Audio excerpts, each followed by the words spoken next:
Ya, Miss. Hmm. Sebelumnya untuk kendalanya juga sama kayak Kelly, Miss. Terlalu musiknya terlalu besar. Iya, betul. Itu kesimpulan dari videonya, video di YouTube itu tentang sejarah RA Kartini.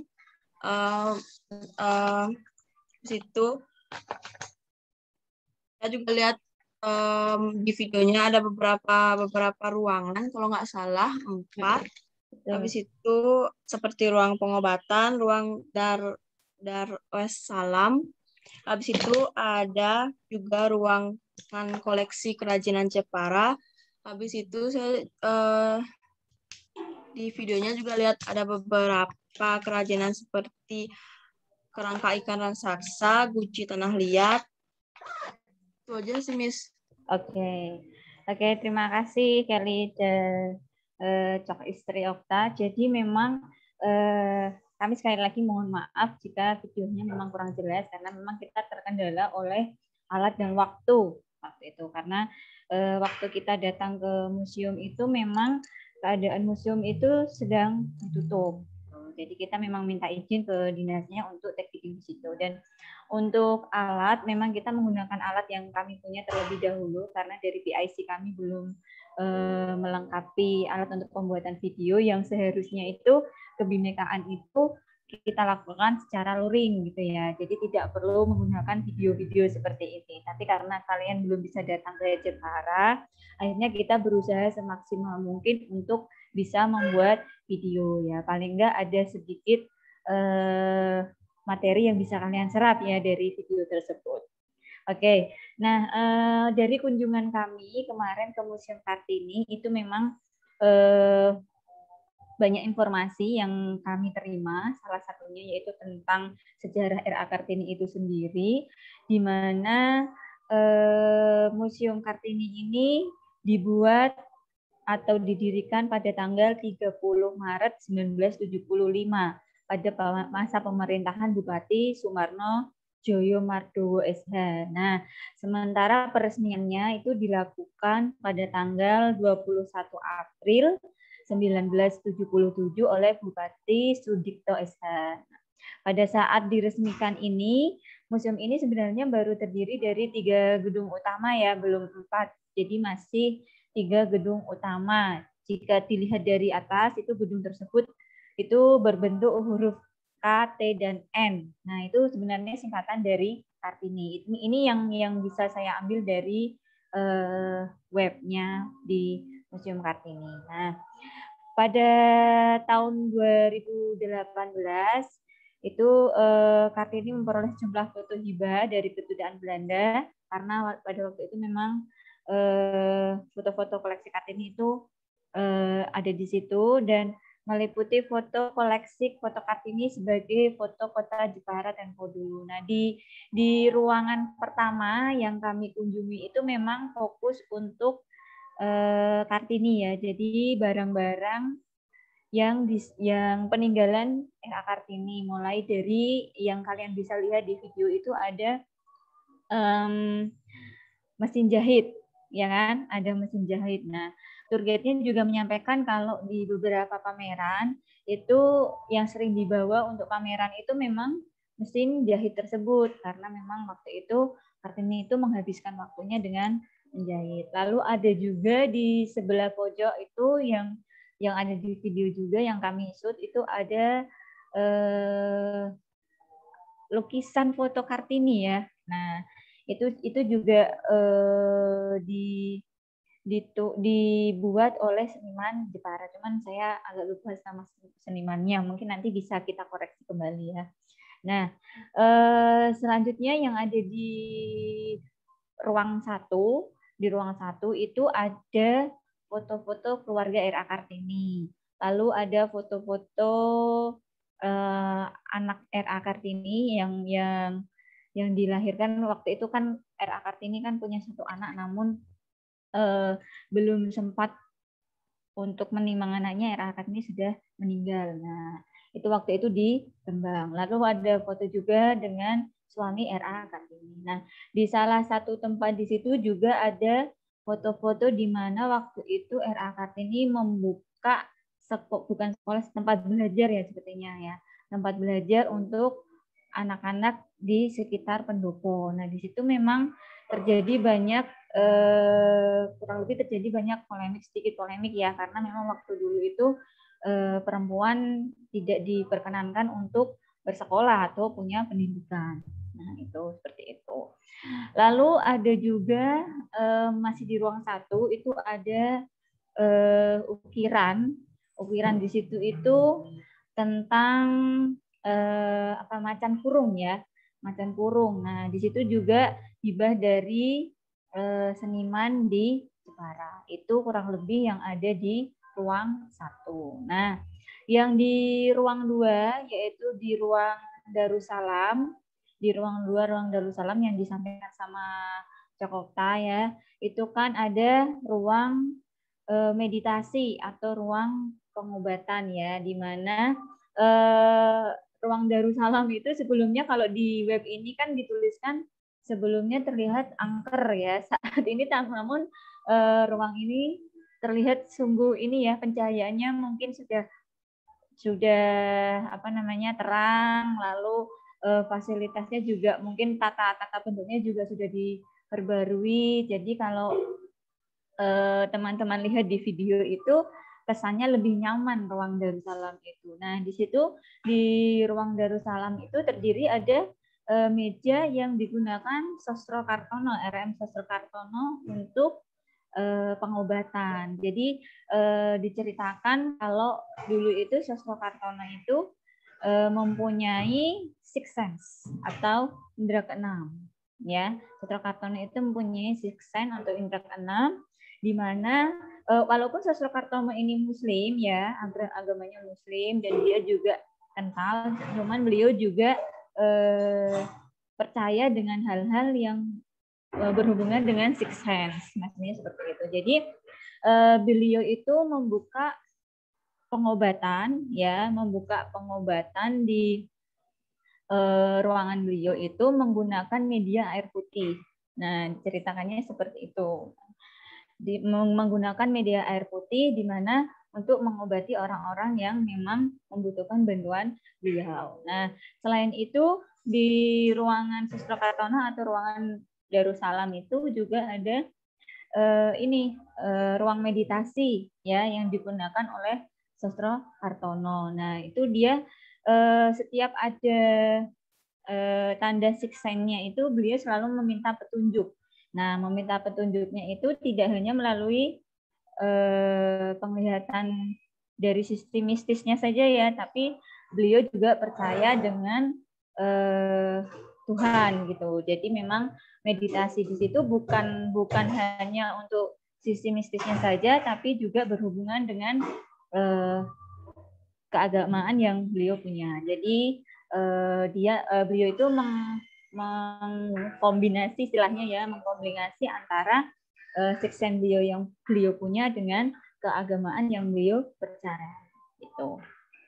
Itu di ruang Darussalam. Nah, di situ juga di pojok sebelah kesut nggak ya di video, di pojok itu ada ruang santai, bukan ruang sih, seperti kursi ya, kursi santai beliau yang digunakan itu kursinya busa waktu dulu itu ya, sudah ada kayak sofa gitu, sofa cuman memang sofanya itu sudah agak lusuh ya, karena mungkin kan dari kulit ya, dan itu tidak tahan lama dan itu agak lusuh begitu ya Mbak Dian dan Pak Munir ya waktu kita ke sana ya.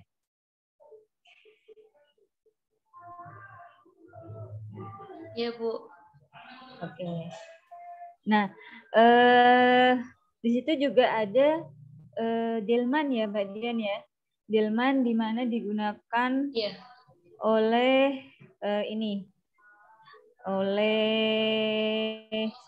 digunakan oleh Sosro Kartono untuk transportasi ya. Di ruang 1 di ruangnya Kartini juga ada sih delman. Jadi untuk semua bangsawan ya yang ada di sana itu bisa menggunakan delman tersebut sebagai alat transportasi. Nah, itu di ruang 1 dan 2. Nah, lalu selanjutnya Darussalam itu di ruang 2 apa 3 ya, Mbak Dian ya, Darussalam itu? Di Darussalam itu di ruang 2, Bu. Ruang 2 ya, oke. Ya. Berarti yang di ruang 3 itu yang benar-benar prasasti ya? Iya, yang ada ikan Joko Tuwo itu juga. Iya, aja. Nah, di teman-teman di ruang 2 itu ada ini ruang prasasti atau ruang-ruang benda-benda bersejarah yang ada di situ. Contoh salah satunya adalah ada ikan yang panjangnya itu kurang lebih sampai 2 meter ya, Mbak? 2 meter. Nah, ikan bukan, itu... Bukan 2 meter lebih. Ya, kurang lebih sekitar 2 meter lebih memang. Nah, ikan itu dinamakan ikan Joko Tuwo ya, Mbak ya? Ikan Joko Tuwo. Seingat saya, ikan tersebut dulu ditemukan di Karimun ya, Mbak? Iya, panjangnya 16 meter, Bu. Oh iya, 16 meter ternyata.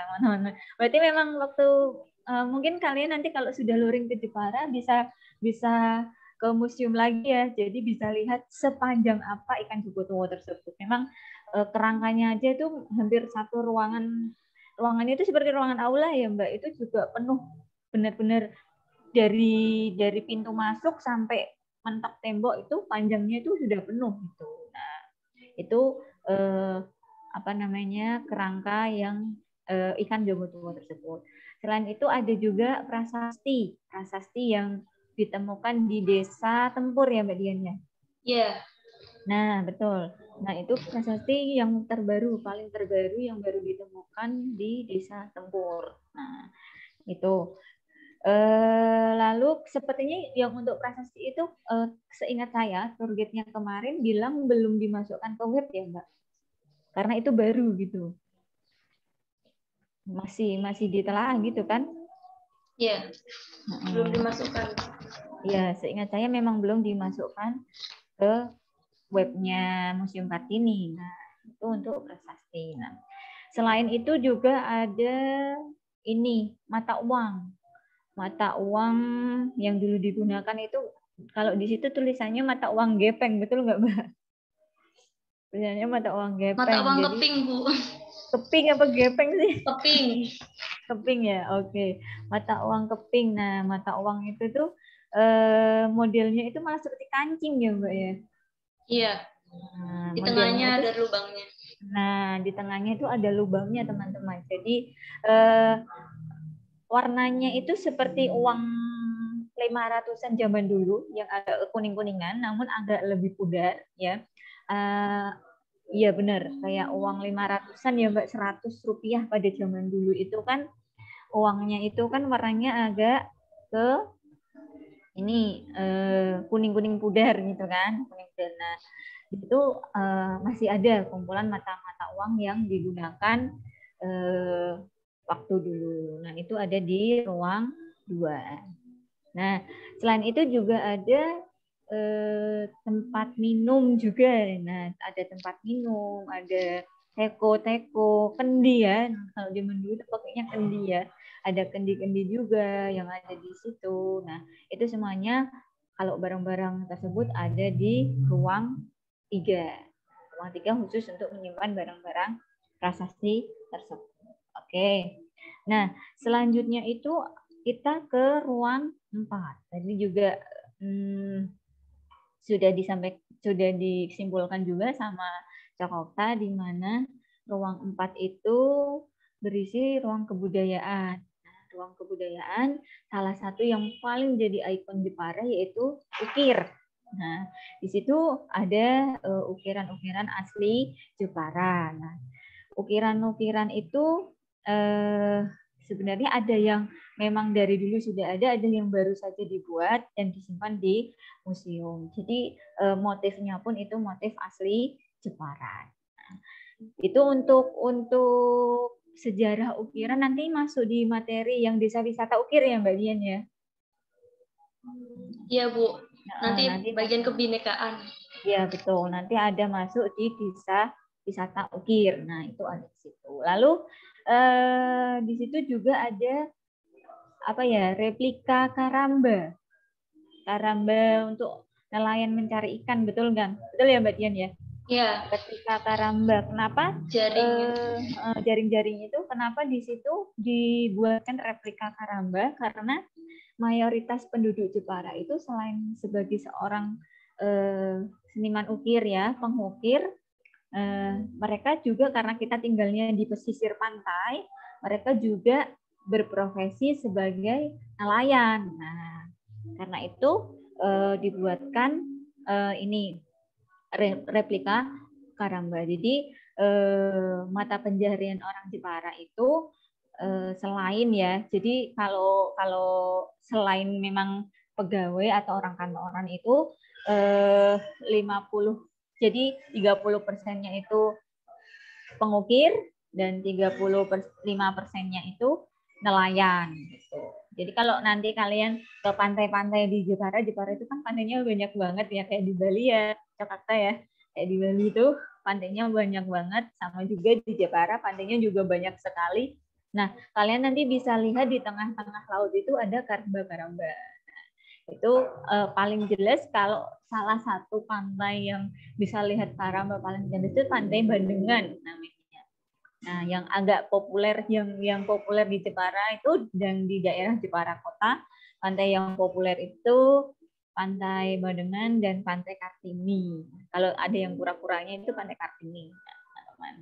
Nah, itu yang ada di ruang 4. Nah, oke. Lalu untuk tujuan pendirian Museum R.A. Kartini sendiri itu di sini itu sebentar ini. Nah, kalian bisa lihat di web yang di-share oleh Mbak Dian. Jadi tujuan pendirian Museum R.A. Kartini dapat dibaca ketika pengunjung mulai memasuki ruangan. Jadi ada semacam kayak stand banner ya. Stand banner itu di situ stand banner diletakkan di pintu masuk. Ya, jadi pintu masuk pertama di museum itu nanti langsung ditujukan ke barang-barang peninggalan R.A. Kartini. Nah, jadi muter gitu nanti. Pintu masuknya langsung ke barang-barang R.A. Kartini. Di sini nanti ada stand banner yang menjelaskan tujuan-tujuan dari pendirian Museum R.A. Kartini. Nah, contohnya ini adalah mendokumentasikan dan memamerkan peninggalan berupa benda-benda, pakaian, dan karya tulis R.A. Kartini.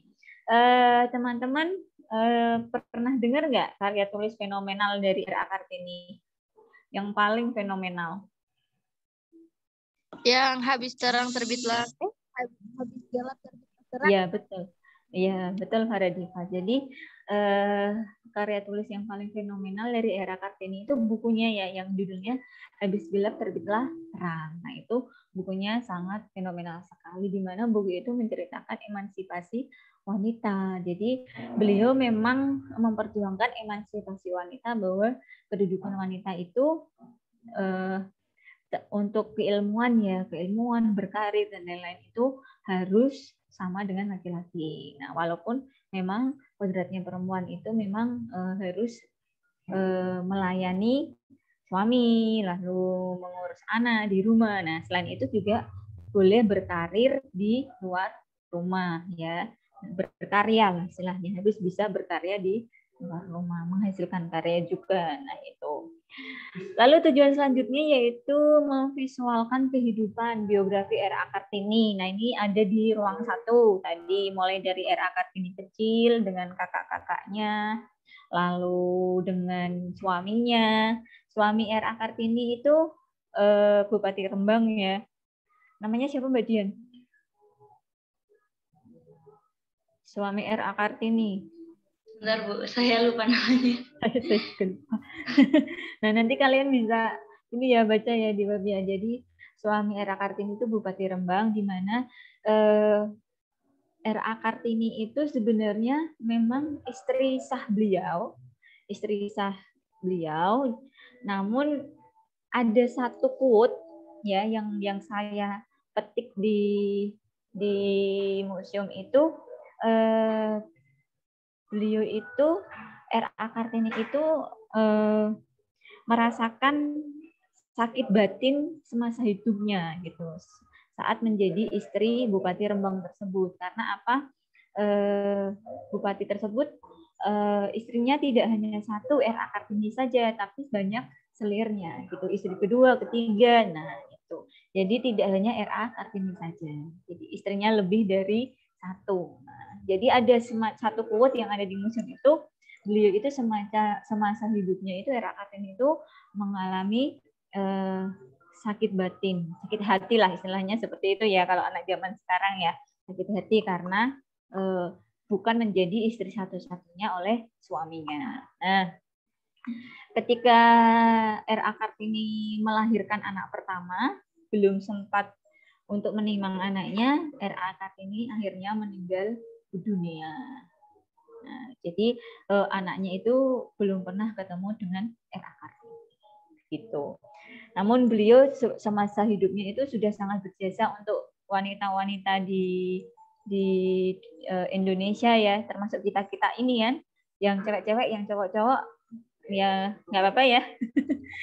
Nah, yang cewek-cewek ini kan sebenarnya kita diperjuangkan oleh R.A. Kartini, kita bisa bersekolah, kita bisa bekerja, kita bisa berkarya, kita mempunyai prestasi. Nah, itu juga berawal dari perjuangan beliau, perjuangan R.A. Kartini. Nah, tujuan selanjutnya itu juga sebagai pusat koleksi dokumentasi benda-benda bersejarah. Pusat koleksi benda-benda bersejarah budaya yang tersebar di daerah Jepara. Itu tadi ada di ruang 3 dan ruang 4. Lalu menjadi tempat penelitian, banyak sekali ya teman-teman yang penelitian di Museum Kartini. Jadi memang di sana banyak yang bisa diliti oleh para peneliti. Nah, penikmat hasil karya seni ini ada di ruang terakhir, ruang 4. Ada di ruang 4, di mana di sana itu tadi yang sudah saya jelaskan di awal, kalau di sana ada ukiran-ukiran hasil karya seni Jepara dan juga replika-replika tentang ini Paramba seperti tadi. Nah, itu ada di ruang 4. Oke. Mbak Dian bisa dikebawakan?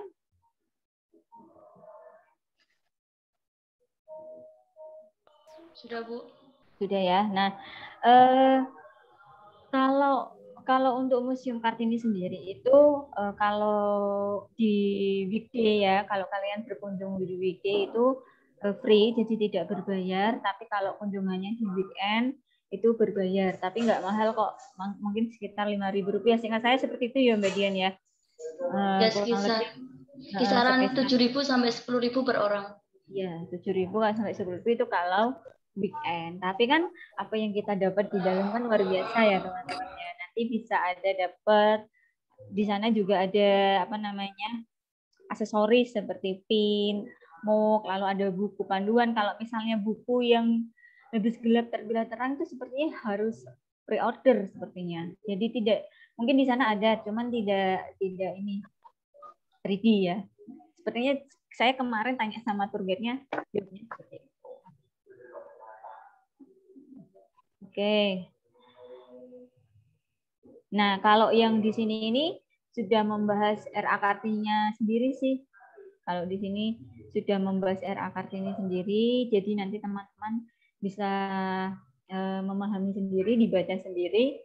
Kalau untuk tujuan didirikannya museum itu sudah kita ulas di depan, dan apa saja yang ada di dalam museum juga sudah diulas di depan. Nah, oke teman-teman, kira-kira ada pertanyaan tentang Museum Kartini? Karena di minggu depan itu kita akan ada talkshow ya, seperti wawancara juga, tapi lewat Zoom seperti dengan DKD kemarin. Itu kita akan berbicara tentang petilasan rumah Kartini. Nah, itu akan dibahas lagi. Jadi sebentar, kita akan berusaha. Iya. Soal yang inspirasi rumah Kartini itu nanti belum dapat ACC, soalnya rumah gitu. Kartininya sedang ditutup selama pandemi ini.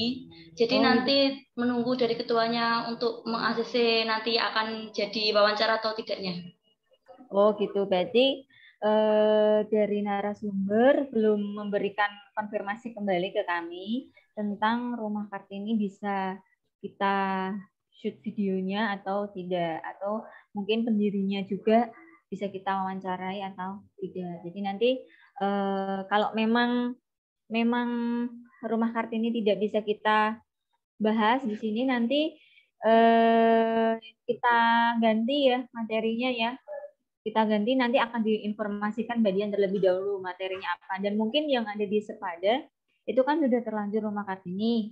Nanti mungkin akan saya tambahkan sub modul ya di situ ya, sub modul yang baru tentang materi yang baru. Kalau memang itu solusi kalau memang nanti Rumah Kartini tidak bisa kita kunjungi. Gitu ya Mbak Dian ya? Ya Bu. Ya, kemarin saya dapat infonya seperti itu. Mungkin kalau narasumbernya meminta usul itu kalau di bagian akhir, kisaran November atau Desember begitu. Oke. November atau Desember ya. Berarti kita geser gitu ya Mbak ya? Iya Bu. Oke. Nah Para Diva mau tanya? Iya Miss, boleh bertanya. Miss mau tanya, misalkan kalau kita udah berangkat ke sana, bisa enggak kalau kita juga berkunjung ke Museum Kartini? Kan mungkin gimana? Bisa, tentu saja bisa. Nanti walaupun kita kan membuatkan video karena memang untuk perkuliahan ya. Artinya kan kebinekaan memang kan kita luring gitu kan. Nah, tapi karena kondisinya seperti ini, jadi kita buatkan video terlebih dahulu. Nah, setelah itu kita baru ulasan seperti ini. Nah, walaupun ulasannya ini sebentar. Nah, nanti kalau memang kalian sudah di Jepara, nanti kami usahakan untuk kita mengunjungi tempat-tempat yang sudah kami videokan. Itu ya, teman-teman ya. Kalau Museum Kartini sendiri itu memang letaknya di pusat kota Jepara. Di depan Pandopo, Kabupaten Jepara. Jadi memang dekat sekali. Kalau memang teman-teman memang berminat sekali untuk sana, nanti kita ke sana bareng-bareng. Gitu. Teman-teman sudah dihubungi PIC lagi? Sudah, Miss. Sudah dalam tahap pengisian untuk booking tiket keberangkatan. Oke, kira-kira kapan itu diberangkatkan? Kalau dari koordinator sendiri sih masih menunggu ya, tapi untuk pengajuan keberangkatan itu dari tanggal 8 Oktober sampai tanggal 13 Oktober, Miss. Oke, 8 Oktober sampai 13 Oktober. Oke, yang untuk Cokokta dengan yang Maria ya? Maria memang tidak bisa datang ke sini ya? Kalau saya bersedia luring, Ibu, Miss. Oh, kalau Maria bisa. Kalau yang Cokokta? Enggak, Miss, daring. Daring ya? Oke, nanti kita usahakan untuk bisa daring. Cokokta juga ikut mata kuliah di PBI kan? Iya, Miss, ikut. Ya, oke. Kemarin yang dari Lok Sumawe, Febronia ya? Febronia. Halo, Febronia. Iya, Miss. Febronia sudah dihubungi PIC. Iya, Miss. Febronia kayaknya nggak bisa luring kan?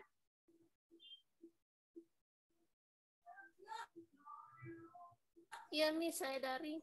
Oke, berarti yang memang sudah menyatakan untuk tidak bisa luring 2 orang.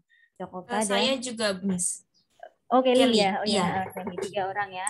Kelly, Cokota dan Febronia. Nggak masalah, nanti tetap selain nanti kalau misalnya seperti itu kita live streaming aja ya, karena 3 orang waktu kunjungan kita live streaming aja, karena untuk video tidak memungkinkan kita buat karena kita kunjungannya dengan teman-teman gitu.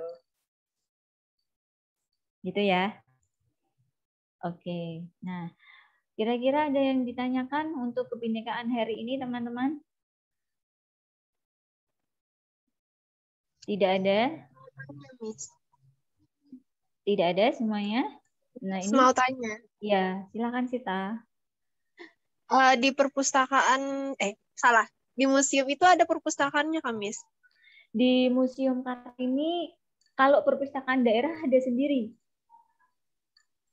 Perpustakaan daerah Enggak, Miss, ada maksudnya sendiri. kan R.A. Kartini nih, kan ada tuh bukunya, apa tuh, Terbitlah. Nah, yang itu. Kira-kira ada nggak tempat baca untuk buku itu? Kalau Di bukunya museum itu. kemarin memang belum saya tanyakan ke tour guide-nya, cuman tour guide-nya itu menyampaikan ke saya kalau bukunya yang habis gelap terbilas terang itu bisa nanti pre-order seperti itu. Tapi kalau tempat bacanya seingat saya tidak ada ya, tapi kalau perpustakaan daerah itu ada. Gitu. Gitu kan ya Mbak Dian ya?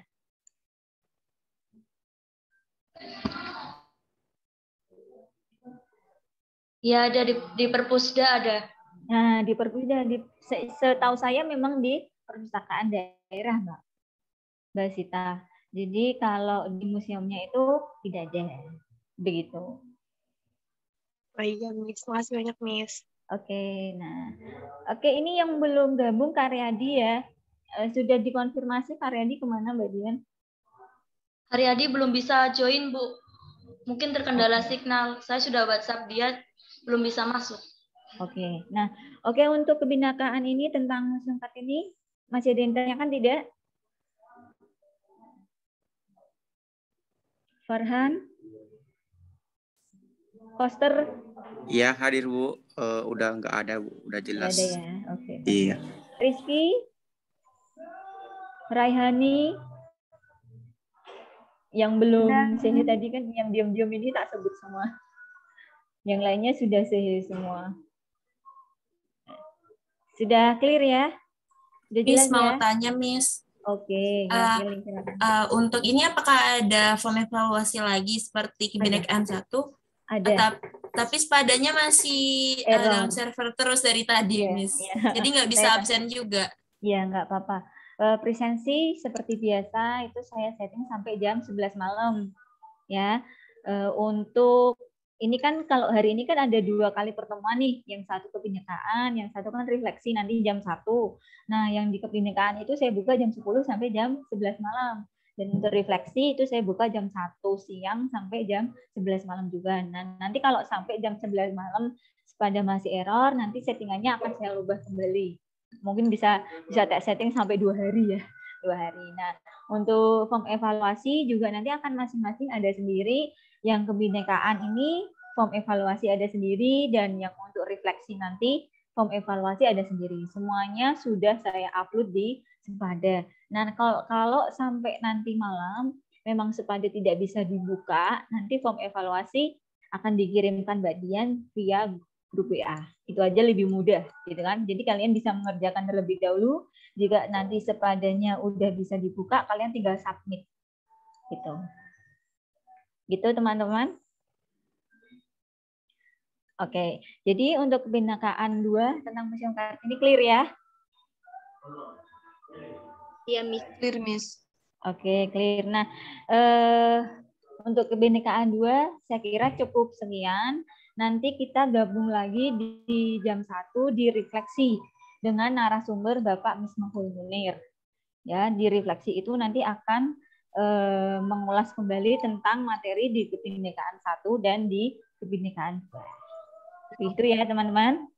Oke, bisa saya akhiri ya? Sebentar Bu, belum di screenshot. Oke, oh iya, saya lupa. Screenshot dulu Mbak. Untuk Kak Februnia boleh ditampilkan? Boleh, silakan. Mas Farhan. Videonya open kamera semuanya, biar bisa di screenshot sama. Mas Farhan bisa dibuka videonya. Bentar Mbak, bentar. Oke. Ngapain Farhan?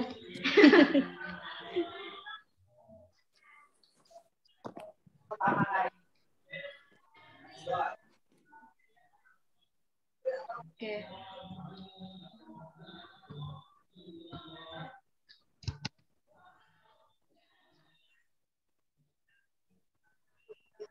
Sudah Mbak Dian?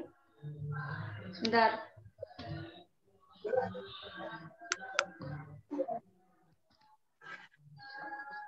Sudah ini, Miss? Ini Mbak Dian gimana? Sudah belum? Sudah Bu. Oke, sudah. Oke, terima kasih teman-teman untuk kebinekaan 2 ini. Nanti kita ketemu lagi di refleksi jam 1 ya. Oke, Miss. Oke, saya akhiri. Sampai jumpa lagi jam 1. Bye-bye. Miss. Bye, Miss. Oke, Miss.